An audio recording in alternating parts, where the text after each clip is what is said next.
Isabune nkoresha ni iyi ya CeraVe kimwe n'amavuta ya CeraVe nkoresha CeraVe hamwe na retinol iva kuri The Inky List.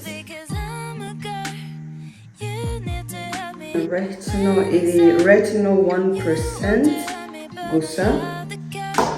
Ubundi munsi y'amaso nkoreshamo shea butter. Hano harimo shea butter gusa yandi y'umuhondo niyo nkoresha. Ubundi nk'iyo nisize makeup nkoraho makeup ariko uyu munsi nta makeup nigeze nisize. Ubundi ntagira nkakuraho imisatsi cyangwa se nkatunganya imisatsi mbere y'uko njya kuryama, ariko ubu ntarangije kubikora. Igitambaro kiriho ubu nje koga mu maso gusa nkahita njya kuryama nta kindi. Ubwo rero ndakoresha iyi CeraVe hydrating cleanser for normal to dry skin. Ngira uruhu ruri normal with hyperpigmentation, ariko nkoresha iyi for dry skin. Inkorera neza cyane, ntabwo yumisha uruhu. Wumva uruhu rwawe rumeze nkaho rusize ariko rudasize. Ndayikunda cyane.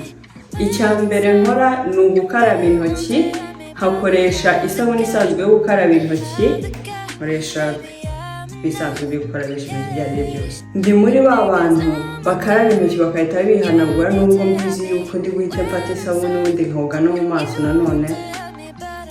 Essence is not essential, ariko ndabikora. Irenda gushiramo gakeya cyane, fata ubu pumps nkabubiri ingana gutya, ubundi ayishira mu maso hejuru ku gahanga.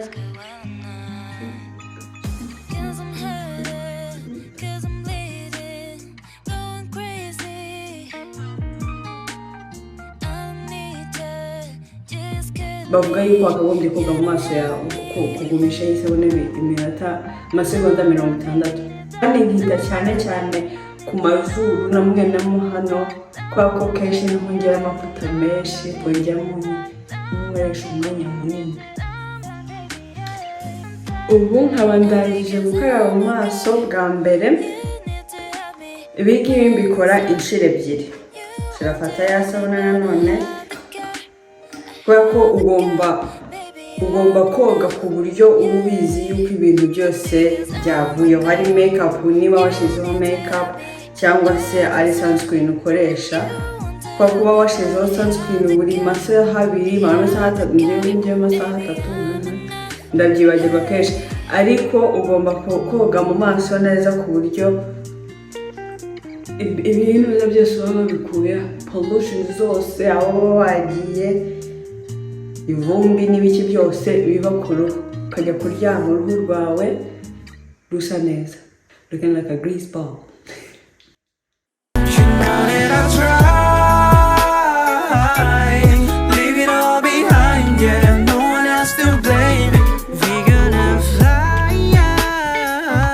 Niyo ndi kwihanagura ntabwo nkubisume ku ruhu, ndagiye pat notions. Ndangije koga mu maso, ikintu cya mbere nkoresha ni essence.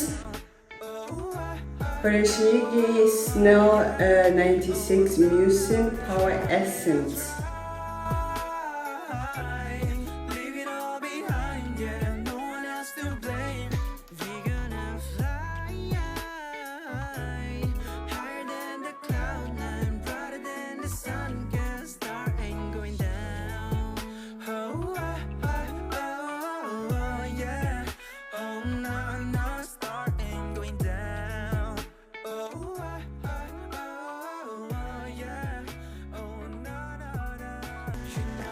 Ibyo nisize byose mbishira no mu ntoki nkanabimanura hasi ku ijosi.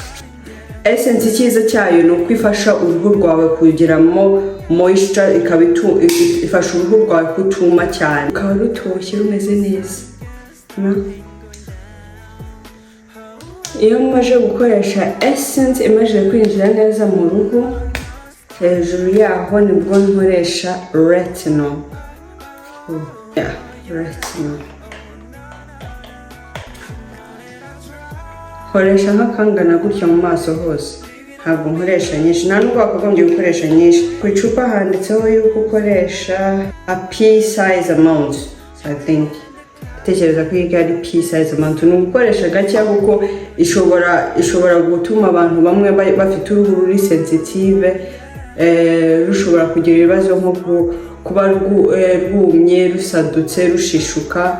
Ubwo ni byiza yuko umenye uruhu rwawe uko rumeze na tolerance rushobora gufata. Nyisiga hose, hari abantu bamwe bavuga ngo si ukayisiga munsi y'amaso niba ufite uruhu ruri sensitive, ariko uruhu rwanjye ntabwo ruri sensitive, nshobora kuyashyira munsi y'amaso.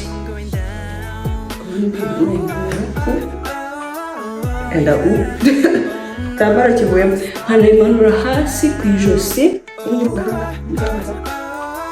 Retino icyiza cyayo ni uko ifasha mu guhinduka k'uruhu kuva vuba, ibyo bita cell turnover. Irabifasha cyane ubwo abantu bagira nk'ibiheri nka acne, ibiheri byinshi, cyangwa se nk'ibintu nk'ibihanyari, ibintu nk'ibyo ngibyo. Retino ni ingredient nziza ku bantu hafi ya bose. N'umwana w'imyaka 13, 14 yatangira gukoresha retino. Ariko iyi ngiyo iroroshye cyane ku muntu ufite ibiheri byinshi koko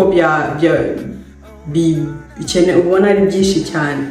Ni byiza yuko ashobora nko kujya kwa muganga bakumuha iyo bita retino. Hejuru y'intuza ya retino nshiraho amavuta yo kwisiga ya CeraVe yanjye. Iyi ni lotion, moisturizing lotion. Nyikoresha mu maso, niyo mu maso no ku mubiri usanzwe hose. Njye nyikoresha hose, mu maso na hose. Naho mfasha kamwe ku intuza ku itama rimwe, akandi ku itama rimwe, akandi ku gahanga, gatoya munsi. Nkuko nabivuze, ibyo nkoresha byose mbimanura hasi ku ijosi.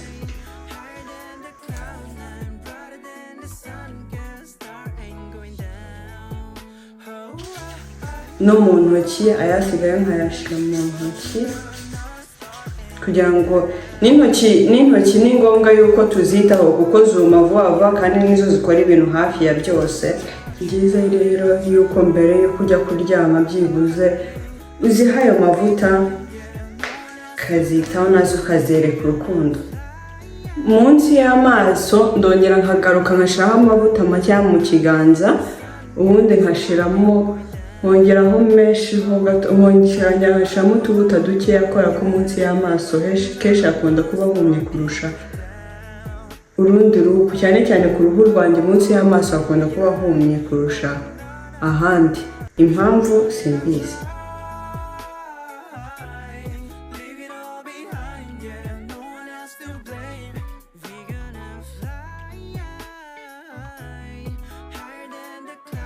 Iyo ndangije munsi y'amaso no ku gahanga, fata ya shea butter yanjye. Iyi ngiyi nta marike iriho, ariko ushobora gukoresha shea butter yariyo yose. Fata gakeya cyane, ariko ushobora gufata nyinshi bitewe n'uko uruhu rwawe wumva rumeze. Ngiye nkoresha gake cyane, ni ugushiramo n'utoki fata gake cyane, ubundi nkazishyira ku ntoki zombi, yashira munsi y'amaso make no hejuru y'ijisho.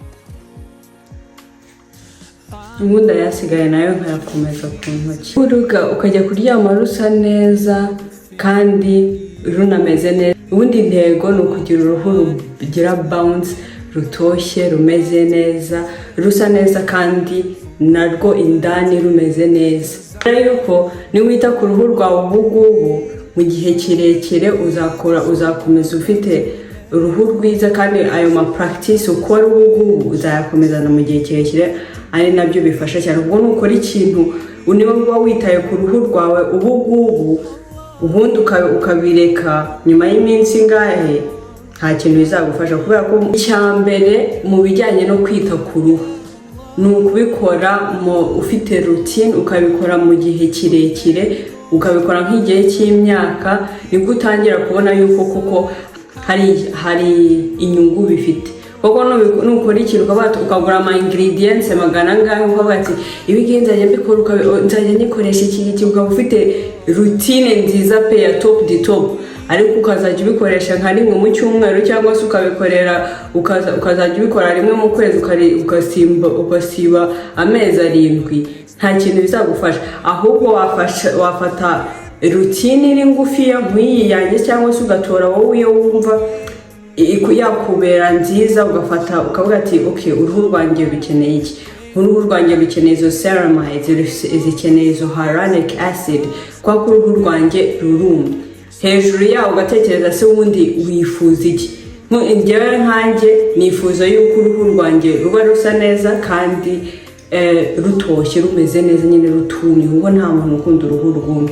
Niba njye mvuye muri douche baje kwisiga nkabona uruhu rwanjye rudasa gutya, ndasubiramo nongere nisige. Urumva ubwo ushobora nko gukoresha iyo retinol utekereje bitewe n'ibyo wowe wifuza, kuko njyewe ikintu cya mbere nifuza ni ukurinda uruhu rwanjye, kururinda, kuba ko ubu ndacyari muri cya kigero, ndacyari mutoya, ntabwo ndakenera gukora ngo gukuraho imihango, ntabwo ndakenera gukuraho iyo mihanyari, ntabwo uruhu rwanjye rurata byinshi ku buryo ari byinshi bigomba gushiramo. Ahubwo ubu ni ukurwitaho nkasiga bihagije, nkanarurinda muri rusange, nko gukoresha sunscreen, ukoresha izo vitamine C mu gitondo n'iyo retinol, nta kindi, ukarinda uruhu rwawe. Ariko ntabwo bivuze yuko ibi nkora ku muntu mukuru atakagombye kubikora. Nka mama wanjye twembi dukoresha amavuta amwe, agakoresha retinol nawe, hejuru yaho nawe akoresha na essence, kandi hejuru kubera yuko we amajije gukuraho uruhu rwiwe, rumajije gukuraho retinol, noneho nibwo itangiye kugira ikivuga cyane ku ruhu rwiwe kurusha urwanjye rukiri rutoya. Nuko kuko nita ku ruhu rwanjye. Ubundi ikindi kintu cya kabiri cyo kwita ku ruhu, unywa amazi. Kunywa amazi, niba wakisiga ibintu byinshi bingana gute, indani mbega unywa amazi ari uko wagize inyota, mbega umubiri wawe uri gutaka, uri gusakuza, uri nkaho uri gutabaza umubiri wawe. Niba utanywa amazi, ugomba gutangira kunywa amazi ahagije, ukanywa amazi ahagije, kuko ikintu cya mbere mu kwita ku ruhu rwawe n'umubiri wawe muri rusange ni ukunywa amazi.